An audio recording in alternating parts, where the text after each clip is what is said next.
Hello everyone, स्वागत है आप लोगों का मास्टर की चैनल में। एंड मैं इस बार लाइफ प्रोसेस को कंप्लीट कराने के लिए नया वीडियो लेकर आया हूँ। सो सबसे पहले तो रियली सॉरी बिकॉज टाइम थोड़ा गैप ज़्यादा हो गया कुछ प्रॉब्लम्स की वजह से, बट आई प्रॉमिस यू कि अब से वो गैप्स आएंगे नहीं, है ना। जितने आने थे अब आ गए। आई होप आपको पिछले लेक्चर्स में जो मजा आ रहा होगा वही इस लेक्चर में भी आएगा, और सारे के सारे सेशंस आपने अच्छे से कवर कर लिए हों। तो वीडियो को एंड तक देखें, लाइक करें, शेयर करें जितना हो सके, एंड नए हैं तो चैनल को सब्सक्राइब करे बिना ना जाएं, ठीक है। तो आइए यार जरा देखते हैं, इसमें समझते हैं इसकी कहानी को। और लास्ट पार्ट है एक्सक्रीशन इन एनिमल्स।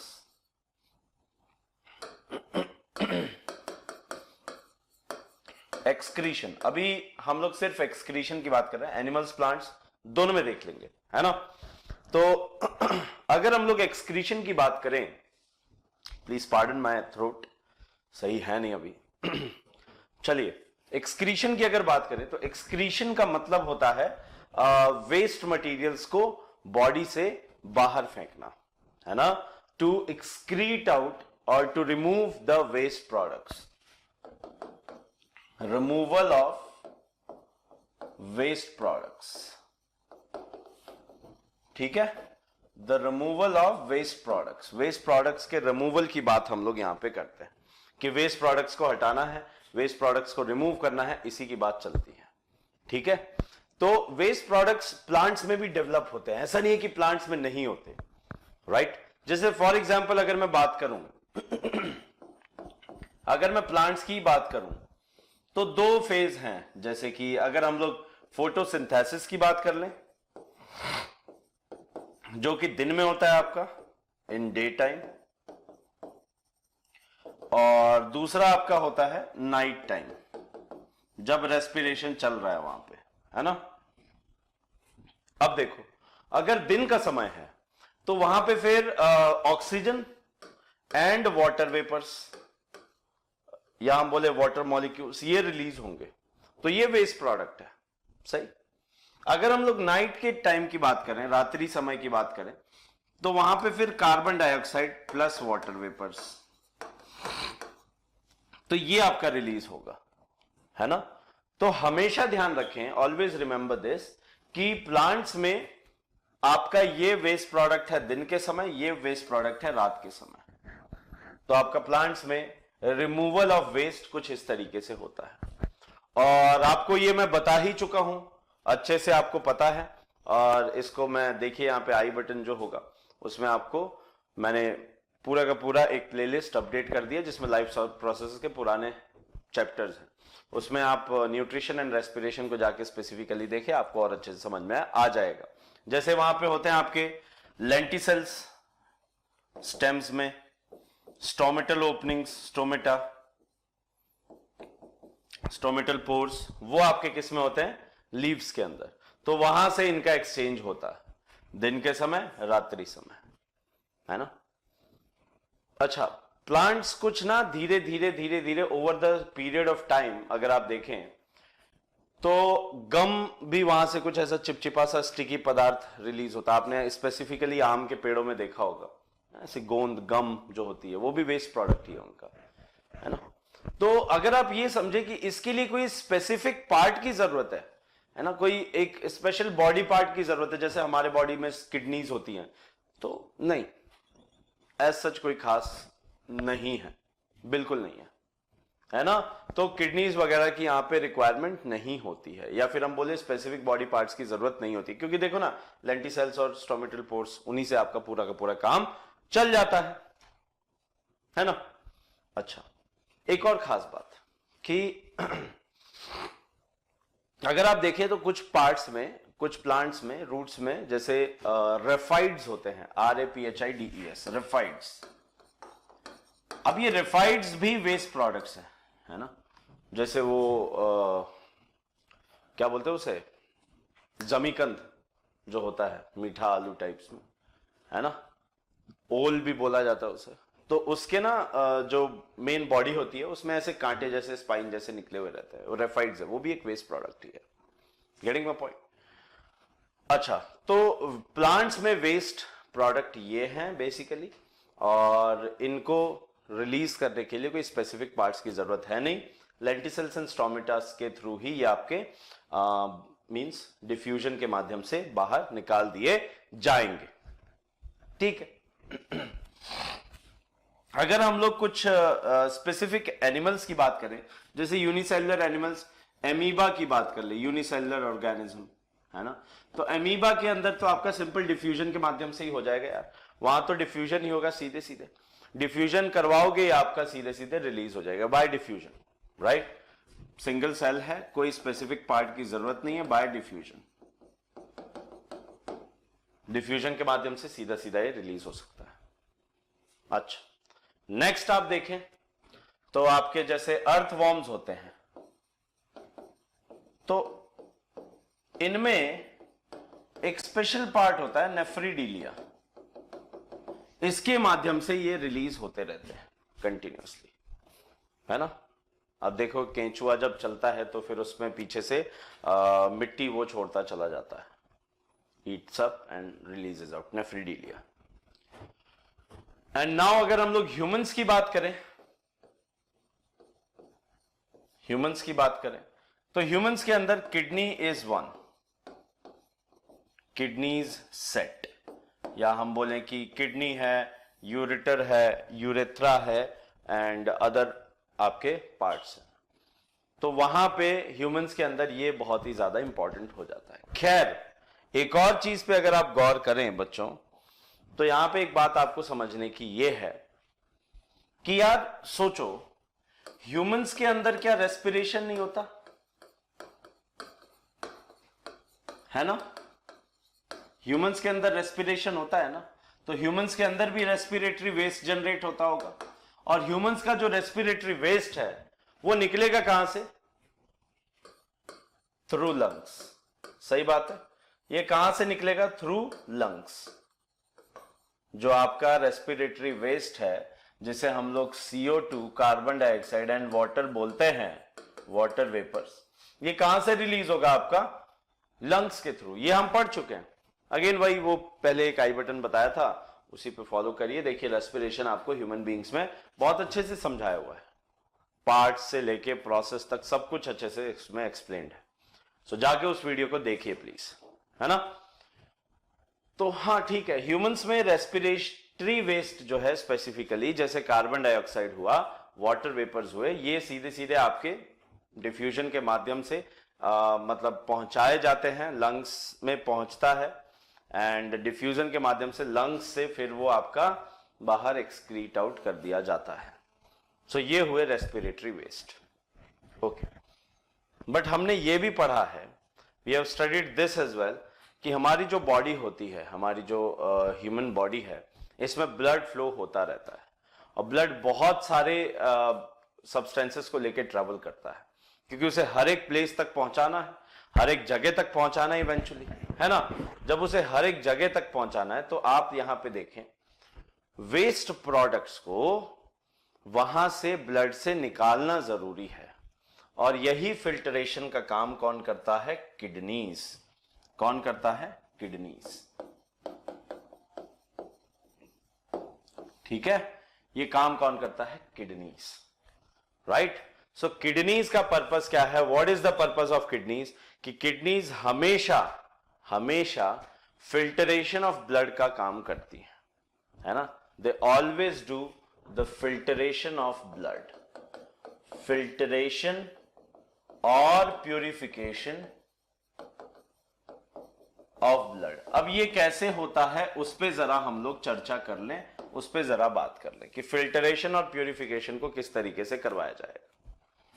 नहीं तो ह्यूमन एक्सक्रीटरी सिस्टम में बेसिकली जो मेन पार्ट है, वो मेन पार्ट है आपके kidneys, 2 set of kidneys, 2 set of ureters, एक आपका ब्लैडर, मेन आपके ये हैं।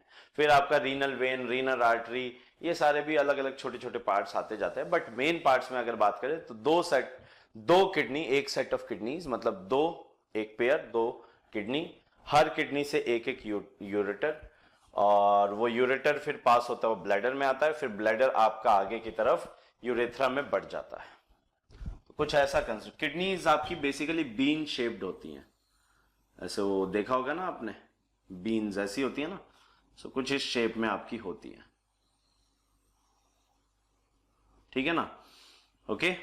एंड देन यहाँ पे रीनल आर्टरी, रीनल वेन्स ऐसे कनेक्टेड रहती हैं, जो कि यहाँ पे डर्टी ब्लड को लेके आएंगी एंड सो ऑन, और एक क्लीन ब्लड को लेके जाएगी, तो वो उसका भी कनेक्शन देना पड़ता है ना।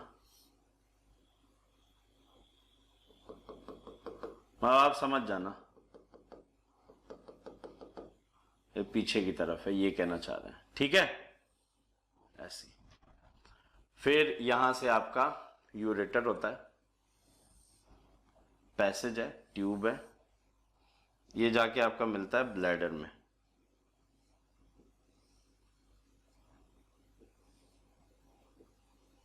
ये आपका कहलाता है ब्लैडर, होल्ड करता है यूरिन को ये बेसिकली। एंड फिर ये आपका यूरेथ्रा। तो ये मेन पार्ट्स हैं जो आपकी आंखों के सामने है, ठीक है। यूरेटर, यूरेटर मैकेनिज्म आप समझ लो, कुछ भी रटने की जरूरत नहीं है ना। मैकेनिज्म आप समझ लो, कुछ भी रटने की जरूरत नहीं है। देखो कैसे, ये है, यहां पे आपका बैड ब्लड लेके आया, जैसे रीनल आर्टरी है, रीनल आर्टरी। अब आर्टरी का काम क्या होता है बेसिकली, मैं बता चुका हूं। आर्टरी और वेन्स के बारे में मैंने बताया था जब मैंने आपको सर्कुलेशन सिस्टम बताया था, मेन डिफरेंस बताया था, है ना। आर्टरी जो हार्ट से अवे लेके जाती है, तो हार्ट से अवे मतलब इसकी तरफ, इसमें रीनल आर्टरी लेके आएगी आपका डर्टी ब्लड। अब कंफ्यूज मत होना, डर्टी ब्लड का मतलब यहां पे डीऑक्सीजनेटेड या ऑक्सीजनेटेड से मतलब नहीं है।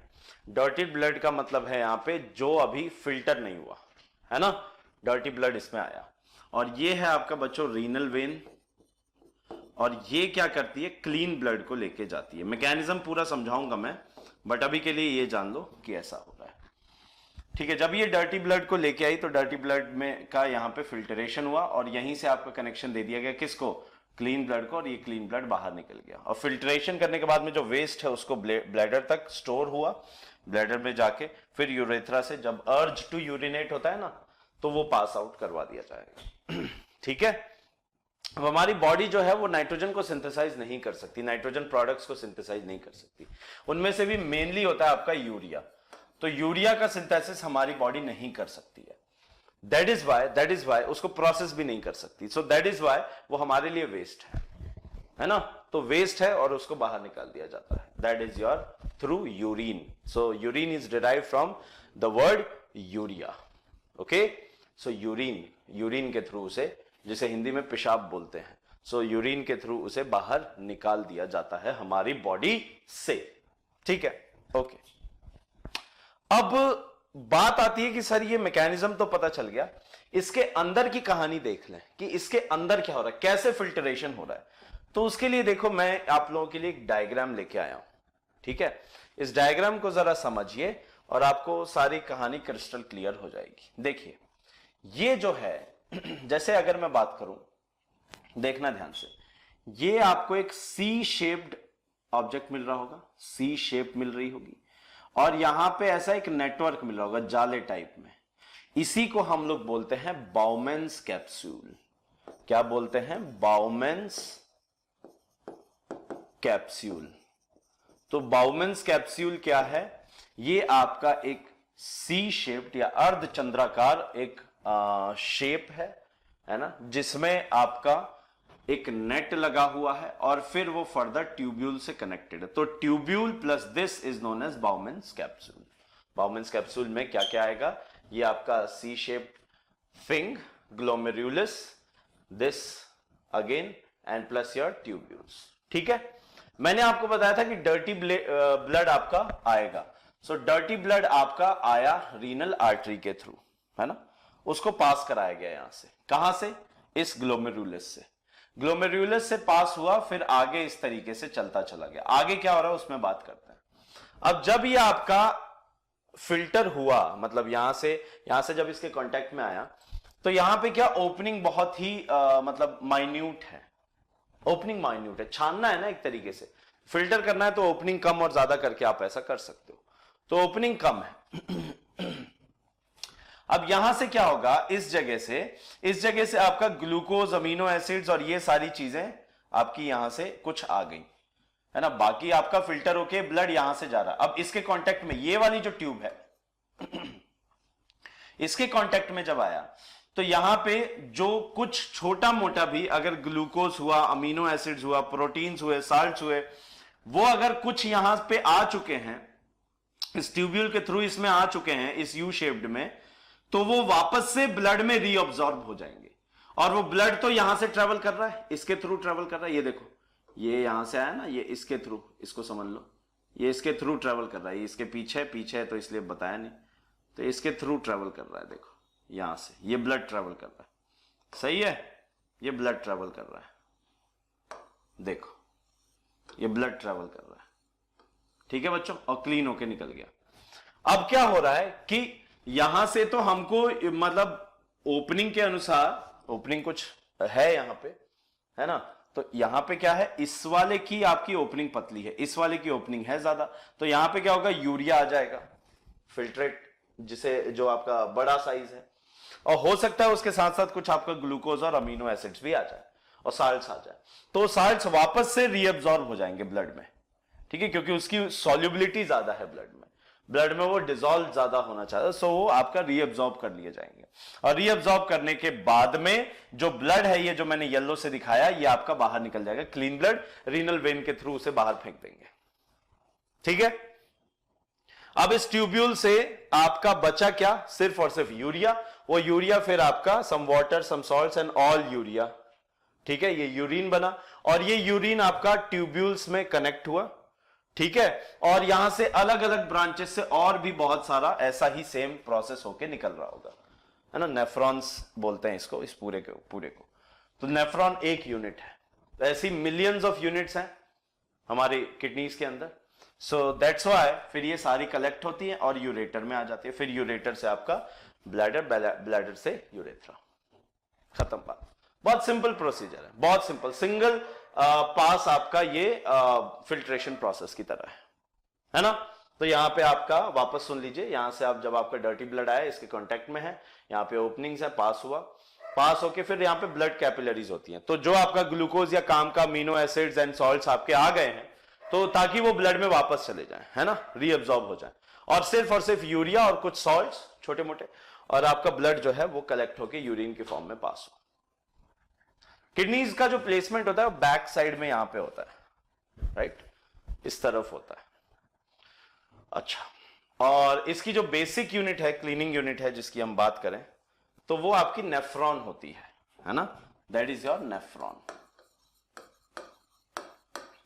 ऐसी बहुत सारी यूनिट्स होती हैं जो आपकी अलग अलग, वहां से ब्लड यूरिन कलेक्ट होगा, यूरेटर में आएगा, यूरेटर के थ्रू आपका दोनों किडनी से आपका पास होके ब्लैडर में, ब्लैडर से फिर यूरेथ्रा के थ्रू पास कर दिया जाता है, सही है, नेफ्रॉन्स। तो ये कहानी चली थी आपकी नेफ्रॉन्स की, ओके।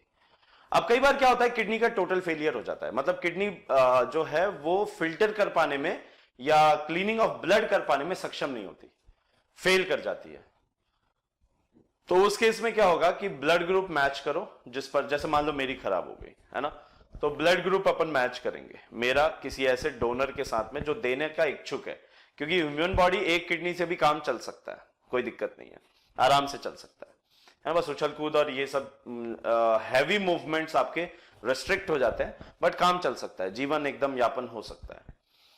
तो मान लीजिए कोई एक्स पर्सन है, उनको डोनेट करनी है, तो मेरा और उनका अगर ब्लड ग्रुप मैच कर गया तो मुझे डोनेट कर सकते हैं बड़े आराम से, समझ गए, that person can donate that kidney to me very easily, no problem in that। तो और किडनी ट्रांसप्लांट हो जाता है, जिससे फिर आगे लोग बाग अपना जीवन यापन करते हैं, है ना। सो किडनीज के बारे में ये कहानी है। अच्छा, कई बार ऐसा नहीं होता तो टाइम टू टाइम फिर डायलिसिस कराना पड़ता है, परमानेंटली डायलिसिस मशीन पे छोड़ देते हैं। अब जो काम यहां पे अगर आप देखें, जो काम यहां पे नेचुरली हो रहा था, वही काम डायलिसिस मशीन में होता है, है ना। डायलिसिस मशीन में एक डर्टी ब्लड जाता है, वो एक साइड में वो ऐसी मशीन लटकी रहती है ना, थैली होती है, तो उसमें फिर आपका ब्लड जाता है और ब्लड फिर क्लीन होके बाहर हमारी वापस बॉडी में आ जाता है, ठीक है। और जो यूरिन है वो एक्सक्रीट कर दिया, मतलब वो सिक्रीट होता है अलग से और वो बाहर निकल जाता है, फिर वो थैली चेंज कर दी जाती है। सो वो डायलिसिस होता है, वो प्रोसेस कहलाता है, डायलिसिस कहलाता है। तो वो ऐसे लोगों के लिए जिनमें किडनी ट्रांसप्लांट पॉसिबल नहीं हो सकता है, ब्लड ग्रुप मैच ना हो रहा हो, और किडनी डोनर भी मिलना बहुत मुश्किल है, क्योंकि किडनी डोनर्स की अगर बात करें तो हमारी कंट्री में there is lack of awareness, जिस वजह से लोगों को लगता है कि अरे यार किडनी दे देंगे तो फिर तो जिएंगे कैसे वो बात आ जाती है। खैर, तो ये कहानी है ना। So this is about your human excretory system and I hope आपको समझ में आया हो, सब कुछ मजेदार लगा हो, और इस तरीके से हमारा लाइफ प्रोसेस नाम का चैप्टर खत्म होता है। So see you guys in the next, but जाने से पहले सब्सक्राइब, शेयर, लाइक दबा के करो, जितना हो सके इसे शेयर करो, क्योंकि again as I am telling you, the motivation is you guys only. आप ही हैं जो मोटिवेशन है, जिसकी वजह से हम लोग day in and day out we are putting so much of effort. Okay, so thank you so very much, bye bye, take care, जय हिंद।